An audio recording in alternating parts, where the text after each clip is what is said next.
ये हमारा सेटअप है, ये मैं हूं और यह हमारा फ्यूचर का चूदा आई मीन सत्यानाश हो रहा है। और হবে নাই বা কেন? তোমরা ভিডিও দেখো, লাইক কমেন্ট শেয়ার কিছু করো, সাবস্ক্রাইব তো করোই না। কেন করো না? করো এখনই, নাহলে ভিডিও শুরু হবে না। তো করনা।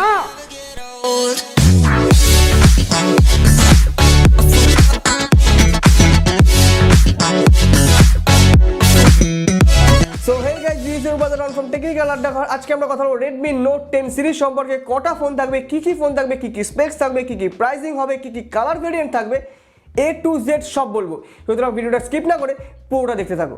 ফার্স্টেই বলে রাখি, এবারের নোট সিরিজ কিন্তু একটা রিফ্রেশিং ডিজাইনের সঙ্গে আসবে। আগে যেরকম রেডমি কিংবা পোকোর মোবাইলগুলো যেরকম হেফটি হতো, বড় হতো বা মোটা হতো, সেরকম কিন্তু এবারে ফোন হবে না। অনেক পাতলা হবে, অনেক স্লিক হবে। স্লিক আর পাতলা তো একই জিনিস। তো স্লিক হবে, অনেক ওয়েট কমও হবে। আর একটা কথা, এই পাতলা হওয়ার কিংবা ওয়েট কম হওয়ার পিছনে একটা বড় কারণ আমার যেটা মনে হচ্ছে সেটা হচ্ছে অ্যামাজনের লিস্টিং দেখলে তোমরা বুঝতে পারবে, ওখানে মেনশন করা আছে গরিলা গ্লাস অন ফ্রন্ট। তাহলে কি গরিলা গ্লাস পিছন নেই? আর গরিলা গ্লাস পিছনে নেই মানে তাহলে গ্লাস ব্যাগ দেওয়া সত্ত্বেও গরিলা গ্লাস দেবে না পিছনে? এটা কি হয়? তার মানে কি পলিকার্বনেট কিংবা প্লাস্টিক ব্যাগ থাকবে? হওয়া উচিত না, বাট আমি মনে হচ্ছে বেশি ডাউট করছি। 1% চান্স ধরে চলা যায়। এছাড়া এখানে অ্যান্ড্রয়েড 11 আসবে বলে মনে করা হচ্ছে। 3.5mm হেডফোন জ্যাক থাকবে। কী অবস্থা আজকালকার দিনে, এগুলো নাকি আলাদা করে বলতে হচ্ছে। হ্যাঁ, তো এবার হলো না কমপ্লিট। তো সবার আগে বলি, রেডমি নোট 10 সিরিজে কিন্তু অল ওভার 3টে ফোন লঞ্চ হবে। Redmi note 10, Redmi note 10 pro, Redmi note 10 pro max, exactly same as Redmi note 9 series. তো সবার আগে আমরা আজকে ছোটো ভাইকে দিয়ে শুরু করবো। রেডমি নোট 10 স্মার্টফোনে আমরা পাবো 6.67 ইঞ্চের একটা IPS LCD প্যানেল, যেখানে কোনো হাই রিফ্রেশ রেট থাকবে না। এটা একটুখানি নেগেটিভ পয়েন্ট হলে তাহলে একটুখানি পজিটিভ পয়েন্ট বলি। এখানে থাকবে প্রসেসর হিসেবে স্ন্যাপড্রাগনের 678 প্রসেসর। হ্যাঁ, এই নামটা নতুন, তার কারণ স্ন্যাপড্রাগনের এই নতুন 678 প্রসেসর এই মোবাইলের মাধ্যমে কিন্তু প্রথম মার্কেটে আসতে চলেছে। এরপরে তাহলে আবার কিছু একটা হালকা নেগেটিভ পয়েন্ট বলি। এখানে 64 MP কোয়াড রিয়ার ক্যামেরা থাকবে না, এখানে থাকবে 48 MP কোয়াড রিয়ার ক্যামেরা। আশা করা যাচ্ছে 48 + 8 + 5 + 5 ক্যামেরা থাকবে। এটা আমার মত, 2+2 যেন না হয়। এছাড়া সেলফি ক্যামেরাতে কী থাকবে? সেলফি ক্যামেরায় থাকবে 16 মেগাপিক্সেল একটা সেলফি ক্যামেরা। এরপরে যদি আমরা চার্জার কিংবা ব্যাটারিতে আসি, সেক্ষেত্রে 5000 mAh ব্যাটারি থাকবে বলে মনে করা হচ্ছে এবং তার সাথে 18 ওয়াটের চার্জিংয়ের সাপোর্ট থাকবে। এবার 18 ওয়াট কেন, 33 ওয়াট কেন নয়, সেটা আমরা একটু বাদে আসবো।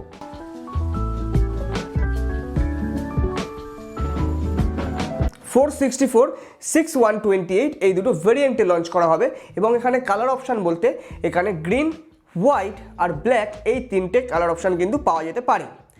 এরপরে আসি, এর প্রাইজিং কী আছে বা কী হতে চলেছে। প্রাইজিংয়ে কিন্তু আমার মনে হয় যা স্পেক্স দেখছি সেই অনুযায়ী 12K কিংবা 13K অবধি ম্যাক্সিমামের প্রাইজিং হতে পারে। তার থেকে বেশি হলে ওভার প্রাইস ফিল হবে। আর এই 12K কিংবা 13K বললাম বলেই বা এর দাম হবে বলেই সেই জন্য কিন্তু 18 ওয়াটের চার্জিংয়ের সাপোর্ট দেওয়া আছে। আর সবথেকে বড় কথা, এখানে কিন্তু 4G মোবাইল হবে, 5G নয়। তো এরপর আমরা কথা বলবো মেজো ভাইকে নিয়ে। আচ্ছা, তার আগে আমি একটা জিনিস বলে রাখি যে আমি এত আস্তে কথা বলছি কিংবা ধীরে কথা বলছি, তার কারণ আমার শরীর বিশাল খারাপ। আমি তাড়াতাড়ি কিংবা জোরে কথা বলতে যাচ্ছি না, যাতে আমার কাশি না ওঠে এবং প্রত্যেকটা টেকের পর আমাকে লিটারালি কাশতে হচ্ছে। তো সেই জন্য আমি ক্ষমা চেয়ে নিচ্ছি যদি কোনো রকম প্রবলেম হয়ে থাকে। তো এখানে কিন্তু ডিসপ্লের দিক থেকে একটা হিউজ ডিফারেন্স থাকবে। এখানে 6.67 ইঞ্চের একটা FHD+ রেজলিউশনে 120 হার্টজ রিফ্রেশ রেটওয়ালা IPS LCD প্যানেল থাকবে।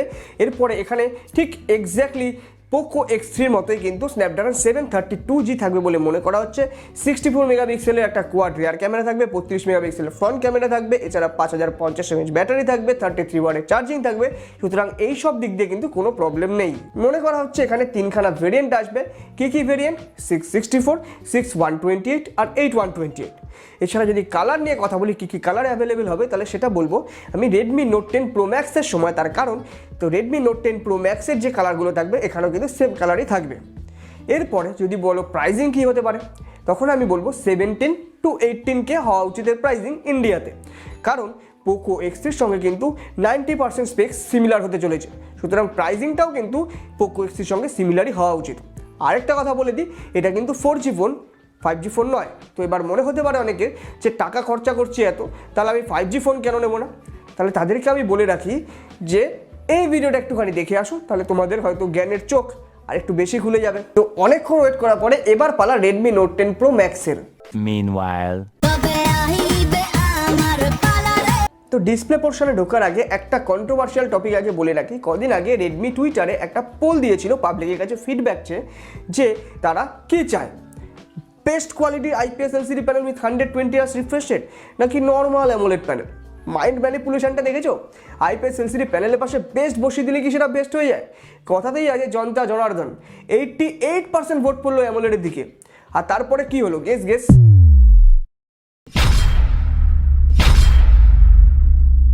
অপশান এ না অপশান বি, সেটা তো ডেফিনেটলি না। আর তুমি যদি কোনোটাই চুজ না করে থাকো তাহলে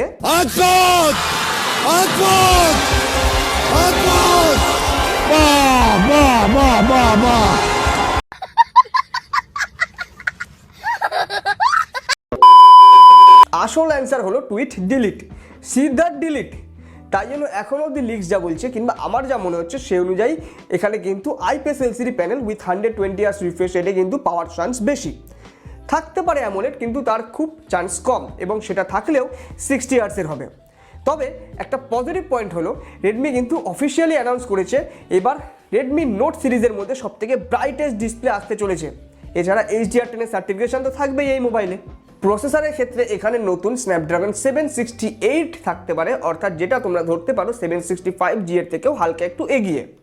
তো এরপরে ক্যামেরায় আমরা যদি ঢুকি তাহলে সেক্ষেত্রে দেখবো 108 মেগাপিক্সেলের মেন রিয়ার ক্যামেরা থাকবে। এছাড়া পিছনের দিকে কোয়াড রিয়ার ক্যামেরা সেটআপ থাকবে, এটা আমরা ধরে রাখতেই পারি। আর ফ্রন্টে কিন্তু সেন্টার অ্যালাইন অর্থাৎ মাঝখানে পাঞ্চলের সঙ্গে একটা ডিসপ্লে থাকবে, যেটার মধ্যে কিন্তু 32 মেগাপিক্সেলের সেলফি ক্যামেরা থাকবে। এছাড়া ব্যাটারি এবং চার্জিংয়ের দিকে দেখলে সেখানে কিন্তু এক্স্যাক্টলি সেম মেজো ভাইয়ের সঙ্গে, অর্থাৎ 5050 mAh ব্যাটারি, তার সাথে 33 ওয়াটের ফাস্ট চার্জিং। এখানে এক্সট্রা বলতে হাইরেস অডিও সার্টিফিকেশন থাকবে, বেটার হ্যাপটিক ইঞ্জিন থাকবে, অর্থাৎ ভাইব্রেশন মোটর বেটার থাকবে। এখানে 8GB অবধি র্যাম থাকবে এবং 128GB অবধি স্টোরেজ থাকবে। সুতরাং ভেরিয়েন্টগুলো তোমরা আন্দাজ করতেই পারছো।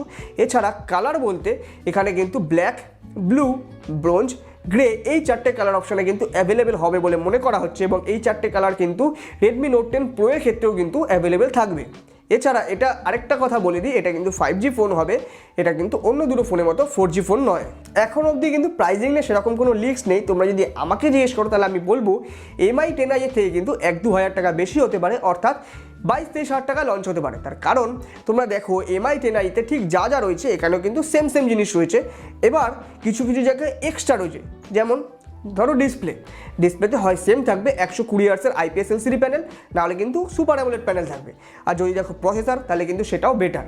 তো 22-23 হাজার টাকায় কিন্তু লঞ্চ হতে পারে, আর 22-23 হাজার টাকা লঞ্চ হলে তার কিন্তু কড়া টক্কর হতে চলেছে স্যামসাংয়ের F62 এর সঙ্গে, সেটাও কিন্তু মাথায় রাখতে হবে রেডমিকে। কালার অপশন কিন্তু সবসময় সেভাবে নাও মিলতে পারে, বাট ক্যামেরা কাটআউট কেমন হবে সেটা নিশ্চয়ই তোমরা এই ছবিটা দেখলে স্পষ্ট ধারণা পাবে। ক্যামেরা কাটআউট থেকে একটা কথা মাথায় এলো, কিছুদিন আগে একটা বক্সের পিকচার কিন্তু লিক হয়েছে Redmi Note 10 Pro Max এর। সেখান থেকে কিন্তু স্পষ্ট ধারণা পাওয়া যাচ্ছে ব্যাক সাইডটা কিন্তু MI 10 Ultraর সঙ্গে কিন্তু একদম সিমিলার। ক্যামেরা কাটআউটের জন্য যে ছবিটা দেখালাম তোমাদের, সেটার সঙ্গে কিন্তু এর ক্যামেরা কাটআউটটা বেশ খানিকটা মিলে যাচ্ছে। সুতরাং হতে পারে যে এরকমই অ্যাকচুয়াল, বাট আমার এই ক্ষেত্রে মনে হচ্ছে যে বক্সটা অথেন্টিক নয়। তার কারণ শুধুমাত্র Redmi Note 10 Pro Max কিংবা একটা ছবি দিয়ে দেওয়া রয়েছে, কিন্তু নিচে কিছু লেখা নেই, কোথাও কিছু লেখা নেই, একটা সাদা বাক্স। আমার মনে হয় না খুব একটা অথেন্টিক বলে। মেবি মোবাইলটা এরকম দেখতে হতে পারে, বাট বক্সটা নিশ্চয়ই এটা হবে না। আমি যখন ভিডিও শ্যুট করে উঠেছি তারপরে দুপুরবেলা Redmi Note 10 এর একটা বক্সের লিকড ইমেজ বাইরে বেরিয়ে এসছে। সেখান থেকে আমরা স্পষ্ট দেখতে পাচ্ছি যে সেখানে FHD+ রেজলিউশনের অ্যামোলেড ডিসপ্লে ইউজ করা হয়েছে। ওয়াও! তাহলে সিরিজের মধ্যে সবথেকে লোয়েস্ট ভেরিয়েন্টে যদি অ্যামোলেড ডিসপ্লে থাকে, তাহলে যে উপরের দুটো ভেরিয়েন্ট রয়েছে অর্থাৎ Note 10 Pro আর Note 10 Pro Max, সেখানেও নিশ্চয়ই অ্যামোলেড ডিসপ্লে থাকবে, যেটা আমাদের জন্য খুব ভালো এবং বড় নিউজ হতে পারে। বাট না, তারপরে আরেকটা লিক বেরিয়েছে এরকম যে শুধুমাত্র লোয়েস্ট ভেরিয়েন্টেই কিন্তু অ্যামোলেড ডিসপ্লে থাকবে, তার উপরে যে দুটো ভেরিয়েন্ট রয়েছে অর্থাৎ Note 10 Pro আর Note 10 Pro Max, সেখানে কিন্তু IPS LCD প্যানেল থাকবে 120 Hz রিফ্রেশ রেটের সঙ্গে। আমি জানি না কী করতে চেয়েছে রেডমি, আমার কাছে খুবই কনফিউজিং লেগেছে। তোমরাই বলো যে তোমাদের কাছে কী মনে হচ্ছে। তো এতটাই ছিল আজকে ভিডিও যদি ভালো লেগে থাকে তাহলে ভিডিওটাকে লাইক করে দিও। আজকে তো শরীর খারাপ নিয়ে তোমাদের জন্য ভিডিও বানাচ্ছি, হ্যাঁ তোমরা হয়তো বুঝতে পারছো, তার কারণ প্রচুর টেক নিয়ে বানাচ্ছি। তো একটা লাইক তো হয়েই যায় আজকে, আর ভিডিওটাকে শেয়ার করে দিও, চ্যানেলটাকে সাবস্ক্রাইব করে দিও, তার পাশে থাকা বেল বাটন প্রেস করে অল করে দিও। চলো আজকের মতো আসসালাম।